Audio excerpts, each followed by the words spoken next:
या फिर स्वागत है दोस्तों आप सभी का अपने YouTube चैनल 1-to-1 क्लासेस में। आप हैं मेरे साथ यानी कि आपके अपने दोस्त नितेश बजाज के साथ। दोस्तों 100 most important MCQ business studies class 12 हमारी सीरीज चल रही है दोस्तों।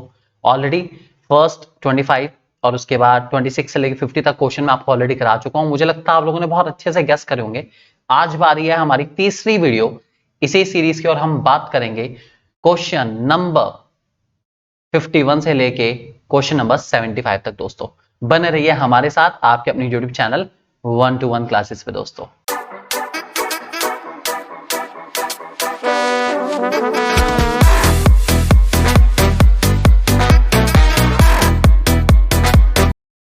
शुरू करते हैं दोस्तों।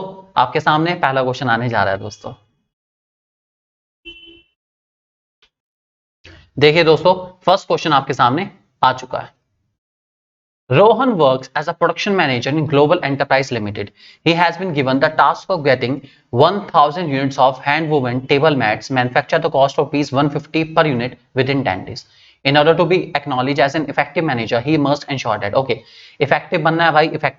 effective का मतलब होता क्या है? effective और efficient दो तरह के मैनेजमेंट के कॉइन्स हैं या साइड है कॉइन्स की, और इनका मतलब है जहां इफेक्टिव का मतलब है completion of task on time और एफिशिएंसी का मतलब है completion of task with minimum cost. ठीक है, उसको इफेक्टिव बनना है, इफेक्टिव ही बनना है, मतलब काम पूरा करना है, टाइम पे पूरा करना है, जैसे मर्जी करे। अब देखते हैं क्या क्या हमारे पास ऑप्शंस में है। The cost of production does not exceed 150 per unit, नहीं ये इफेक्टिवनेस का तो नहीं है, एफिशिएंसी का होगा। The work is completed within 10 days even at higher cost per unit, हाँ 10 दिन के अंदर काम करना है, ये हो सकता है हमारा। The cost of production is less than, ये भी हमारा एफिशिएंसी का, ये भी नहीं हो सकता। ऑल ऑफ दिस तो हो ही नहीं सकता। तो ऑप्शन नंबर 2 हमारा करेक्ट है दोस्तों इसमें, कि अगर वो अपने काम को with in certain time period में कर लेता है, 10 डेज के अंदर कर लेता है, तो वो बहुत इफेक्टिव है। बहुत ही अच्छी बात है। रोहन को 10 दिन के अंदर काम पूरा करना पड़ेगा इफेक्टिव कहलाने के लिए, ध्यान रख के चलेंगे दोस्तों। Next question, question number 52। Fayol says that discipline requires, okay भाई डिसिप्लिन के लिए क्या करना जरूरी है? क्या डिसिप्लिन के लिए अच्छा सुपीरियर चाहिए सारे लेवल पे? बिल्कुल चाहिए। क्या डिसिप्लिन के लिए एग्रीमेंट क्लियर एंड फेयर होना चाहिए? हाँ यार क्लियर एंड फेयर होना चाहिए। पेनल्टीज फेयरली इंपोज करनी है? हाँ बिल्कुल। तो यार सारे ठीक है, तो ऑल ऑफ दीज ही तो हमारा एक्यूरेट आंसर होगा दोस्तों। तो 52 का हमारा करेक्ट आंसर है option number 4। Next question, business environment is a sum total of all the factors and forces dash to a business। business environment के अंदर जो सारे factors हैं वो क्या होते हैं? इंटरनल होते हैं, ठीक है, स्पेसिफिक होते हैं, एक्सटर्नल होते हैं, सब होते हैं? नहीं भाई नहीं, एक्सटर्नल होते हैं सारे के सारे। एक्सटर्नल फैक्टर हमारे अनकंट्रोलेबल फैक्टर्स हैं। इंटरनल को मैं कंट्रोल कर सकता हूं, स्पेसिफिक सबको परेशान नहीं करते, कुछ को परेशान करते हैं, लेकिन एक्सटर्नल वाले भाई बहुत खतरनाक है और ये सबकी बैंड बजाते हैं और बहुत बुरी तरीके से बैंड बजाते हैं, बहुत खतरनाक होते हैं। बच के रहना ऐसे फैक्टर से दोस्तों। Question number 54, which of the following is the primary function of management? यार सबको पता है, सब लोग बहुत अच्छे जानते हैं, प्राइमरी फंक्शन ऑफ मैनेजमेंट हमारा होता है प्लानिंग। तो planning, organising, staffing, directing, controlling, ये सीक्वेंस है। तो सबसे पहला फंक्शन कौन सा है? प्लानिंग है, ध्यान रख के चलेंगे। Question number 55, it is defined as a framework within which managerial and operational task are performed. Okay, क्या है उस फ्रेमवर्क का नाम जिसके अंदर सारे मैनेजरियल और ऑपरेशनल टास्क को परफॉर्म करा जाता है? क्या वो स्पैन ऑफ मैनेजमेंट है, या वो ऑर्गेनाइजेशन स्ट्रक्चर है, या इनफॉर्मल ऑर्गेनाइजेशन है? नॉन ऑफ दीज है। तो ये है दोस्तों हमारा ऑर्गेनाइजेशन स्ट्रक्चर। ऑर्गेनाइजेशन स्ट्रक्चर हमारा वो फ्रेमवर्क है जिसके अंदर सारी मैनेजरियल पोजीशंस को बांधा जाता है और सारे ऑपरेशनल टास्क को परफॉर्म करा जाता है। इसको हम कहते हैं ऑर्गेनाइजेशन स्ट्रक्चर। हमेशा ध्यान रख के चलेंगे दोस्तों, काफी इंपॉर्टेंट क्वेश्चन है, भूलना बिल्कुल नहीं है। बहुत अच्छा क्वेश्चन आप लोगों के लिए दोस्तों। Question number 56, under which method of on the job training a trainee is put under the guidance of master worker? बहुत ही सिंपल है, सब लोग बहुत अच्छे जानते हैं। कौन सी वो ट्रेनिंग है जिसके अंदर मास्टर वर्कर के गाइडेंस में रहता है? ठीक है, ट्रेनिंग। क्या वो अप्रेंटिसशिप है, इंटर्नशिप है, वेस्टिब्यूल है, जॉब रोटेशन है? तो दोस्तों बिल्कुल सही आंसर अगर मैं बताऊं तो वह apprenticeship training.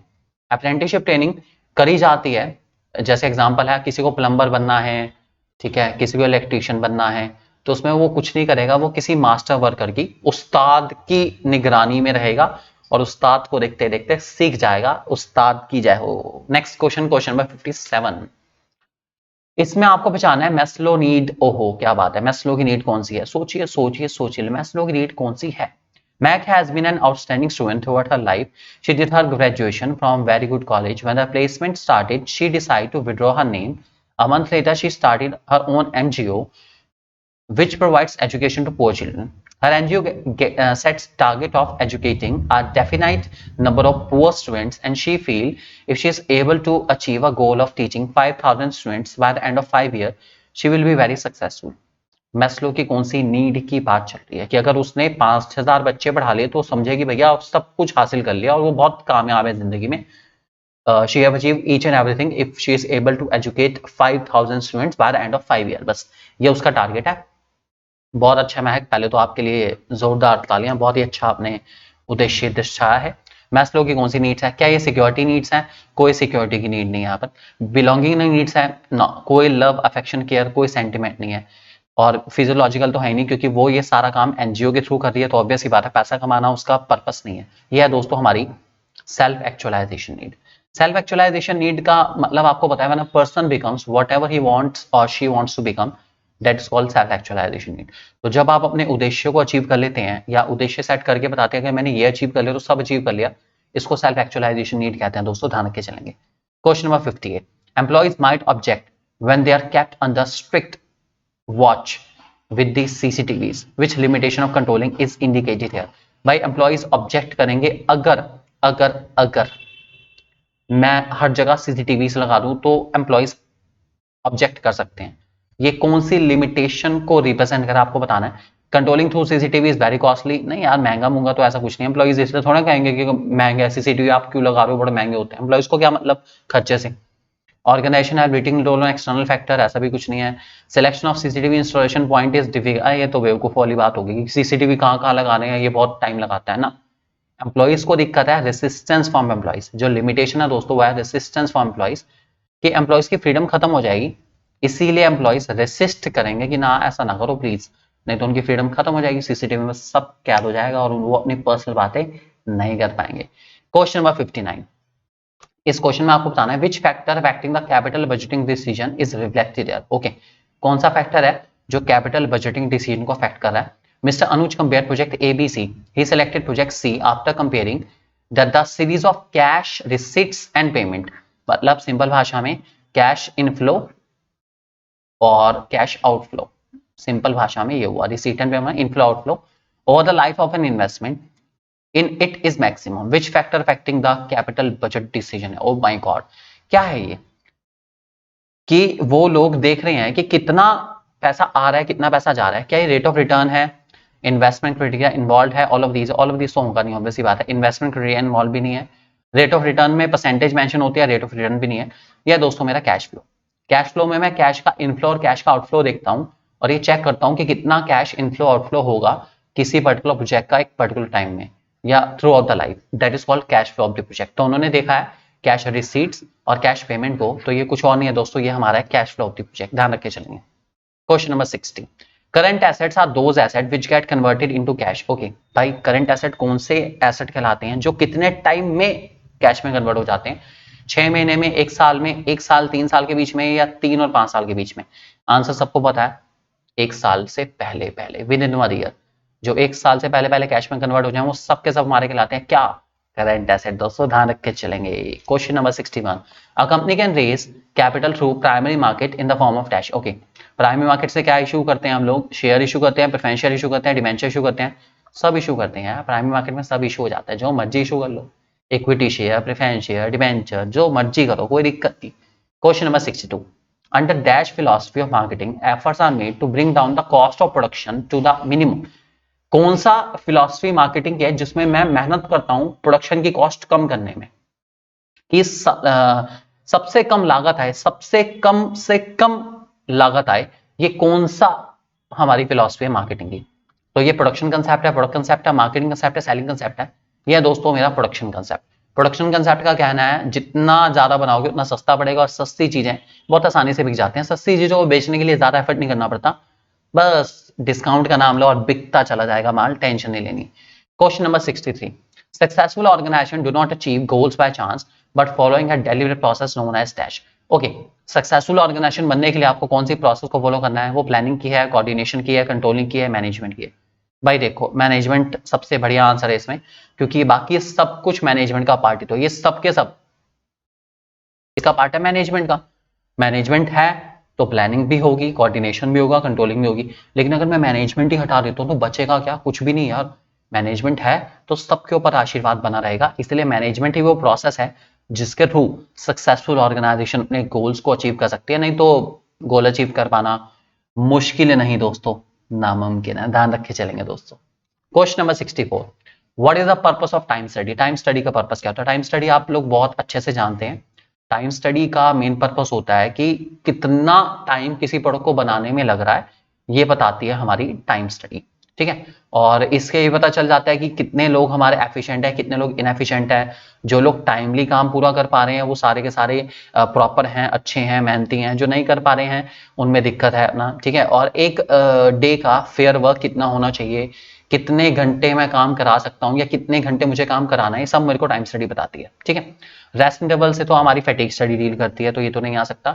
Inefficient efficient worker से डिफरेंशियल पीस वेस सिस्टम डील करता है, मेनली तो वही करता है। मैं लिख देता हूँ किस किस का आंसर क्या है। रेस्ट इंटरवल से फैटिग स्टडी डील करती है आपका। ठीक है, और डिफरेंशिएट एफिशिएंट इनएफिशिएंट वाला करता है डिफरेंशियल पीस वेज सिस्टम का मेन पर्पस ये है। अननेसेसरी मोशन को मोशन स्टडी हटाती है। ठीक है, और फेयर डे वर्क के लिए आपको टाइम स्टडी करनी पड़ेगी कि भाई एक इंसान से कितना काम कराना है, कितने घंटे का काम होना चाहिए किसी टारगेट को पूरा करने के लिए। सबका सब आपको कौन बताएगी? आपको बताने वाली है टाइम स्टडी। ध्यान रख के चलेंगे दोस्तों। ऑप्शन नंबर 3 हमारा बिल्कुल एक्यूरेट है। क्वेश्चन नंबर 65 आ चुका है हमारे सामने, बहुत ही बढ़िया question. Which of the following best indicate the importance of business environment? भाई बिजनेस एनवायरनमेंट की इंपॉर्टेंस इनमें से कौन सी है? Identification of opportunity in getting the first mover advantage, यही कह रहे होंगे। इंप्रूवमेंट इन परफॉर्मेंस, ये तो ठीक है। कॉपिंग रैपिड चेंजेस भी ठीक है, दो आंसर तो ठीक है। तीसरे वाला भी आइडेंटिफिकेशन वाला पूरा होगा। Identification of opportunities and getting the first mover advantage पूरा है, वही होगा यार। ऑल ऑफ दीज ही रहेगा हमारा इसका। सब ही इंपॉर्टेंस है बिजनेस एनवायरनमेंट की, सबके सब बहुत बढ़िया है, जरूरी है। Question number 66, the first step in the process of planning. मैंने आपको बताया था प्लानिंग प्रोसेस को याद करने का शॉर्टकट है एस डाइस इफ। तो सबसे पहला पॉइंट हमारा आता है सेटिंग ऑब्जेक्टिव। ओ वाओ, ये रहा setting objective, yes I got it. और लास्ट अगर पूछें तो फॉलो अप एक्शन रहेगा लास्ट वाला। फर्स्ट पूछा था, फर्स्ट हमारा सेटिंग ऑब्जेक्टिव है। Question number 67, identify the type of organisation structure which facilitate occupational specialisation. Occupational का मतलब है अपने काम में परफेक्शनिज्म लाने के लिए, जो भी आप काम करते हो उसके लिए आपको कौन सा स्ट्रक्चर अडॉप्ट करना है? Functional, horizontal, network, division. भाई इसका सही आंसर है फंक्शनल। फंक्शनल का मेन फोकस ये होता है ऑक्यूपेशनल स्पेशलाइजेशन पर, जबकि डिवीजन का मेन फोकस होता है प्रोडक्ट स्पेशलाइजेशन पर। डिवीजन का मेन फोकस है प्रोडक्ट पर, और हॉरिजॉन्टल नेटवर्क तो उसी के पार्ट हैं, इसके बारे में बात ही नहीं करेंगे। क्वेश्चन नंबर 68, आपको पूछा गया है यहां पर आइडेंटिफाई द कंसेप्ट इन्वॉल्व। कोई कंसेप्ट है, पढ़ना पड़ेगा। Sahaj is working as HR manager in Flora Limited. He is assigned the work to find out the number and type of personnel available so that he could decide and recruit the required number of person for each department. तो ये क्या कर रहा है? जो सहज कर रहा है वो क्या कर रहा है? उसको काम दिया गया है कि आप बताइए कि number and type of person available, कितने लोग हमारी ऑर्गेनाइजेशन में ऑलरेडी हैं, कितने लोग हमारी ऑर्गेनाइजेशन में ऑलरेडी है। तो सहज जो कर रहा है दोस्तों, उसको कहते हैं हम लोग वर्कफोर्स एनालिसिस, कि कितने लोग हमारी ऑर्गेनाइजेशन में हैं, कितने लोग चाहिए सारा का सारा भाई, ताकि हम नए लोग ढूंढ पाए। ठीक है, ही को रिक्रूट द नंबर ऑफ नए लोग लाने की बात चल रही है, तो ये दोस्तों हमारा रहेगा वर्कफोर्स एनालिसिस। ध्यान रख के चलेंगे दोस्तों। Question number 69, which of following is not a non financial incentive. Non financial incentive इनमें से कौन सा नहीं है, आपको बताना है। स्टेटस नॉन फाइनेंशियल इंसेंटिव है, job management non financial incentive है, employ participation non financial incentive है, बोनस हमारा कैश से रिलेटेड होता है, पता ही आपको बोनस सबको कैश में चाहिए। दिवाली के टाइम बोनस सर, बोनस दे दो, बोनस दे दो, बोनस दे दो। आप भी हमें बोनस दे दो ना, जल्दी से सब्सक्राइब करो चैनल को, आपका अपना यूट्यूब चैनल 1-to-1 क्लासेस पर। हमारे लिए यही बोनस है दोस्तों, जल्दी से दे दीजिए और शेयर करिए ज्यादा से ज्यादा दोस्तों के साथ, अपने मैक्सिमम से मैक्सिमम शेयर करेंगे। आपका अपना यूट्यूब चैनल 1-to-1 क्लासेस हमेशा आपके लिए एफर्ट करता है दोस्तों। Question number 70, strike is which type of cause of deviation. दोस्तों स्ट्राइक, ऑर्गेनाइजेशन में स्ट्राइक हो जाती है, ये किस टाइप की डेविएशन है हमारी, ठीक है। ये अनसर्टेन कंडीशन है, अनसर्टेन कंडीशन तो वेदर की वजह से होती है, तो अनसर्टेन तो नहीं है।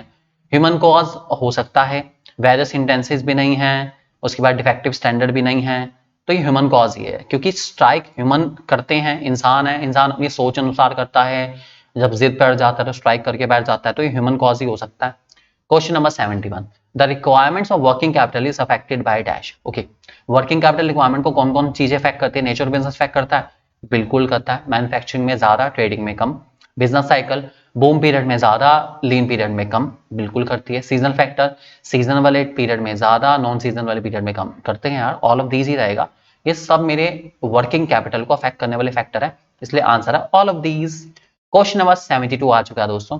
Which of the following is a regulatory function of SEBI? इनमें से कौन सा रेगुलेटरी फंक्शन है SEBI का? SEBI का रेगुलेटरी फंक्शन कौन सा है? Regulation of take over bids by company, controlling insider trading, take step for investor protection, conducting research. ये सब के सब तो हमारे development function, protective function, regulatory function है दोस्तों, regulation of take over bids by companies. ये है हमारा रेगुलेटरी फंक्शन, और बाकी सब के सब आपके रेगुलेटरी नहीं है, डेवलपमेंट फंक्शन है और प्रोटेक्टिव फंक्शन है दोस्तों, ध्यान रख के चलेंगे। Question number 73, the advertisement of travel agency states the following, visit Agra the city of love. Oh, Agra the city of love, Udaipur the city of lakes, wow, Mysore the city of gardens. What is being marketed by the India, क्या बेच रहे हैं, market क्या कर रहे हैं? Agra city of love, Udaipur जगह है प्लेस, मैसूर जगह है प्लेस, तो ये क्या मार्केट करें? मार्केट करें प्लेस, ये पक्की बात है, प्लेस बेच रहे हैं। ये आइए आगरा और प्यार को महसूस करिए, क्या बात है। Question number 74, when the value of goods and services along with the compensation claim is more than 1 crore but less than 10 crore then complaint can be filed in dash। Okay भाई, अगर 1 करोड़ से ऊपर 10 करोड़ से नीचे है तो आपको जाना पड़ेगा स्टेट कमीशन में, ठीक है। सिंपल भाषा में अगर आपको ये नहीं पता तो मैं आपको सिंपल बता देता हूं, लेस देन 1 करोड़ है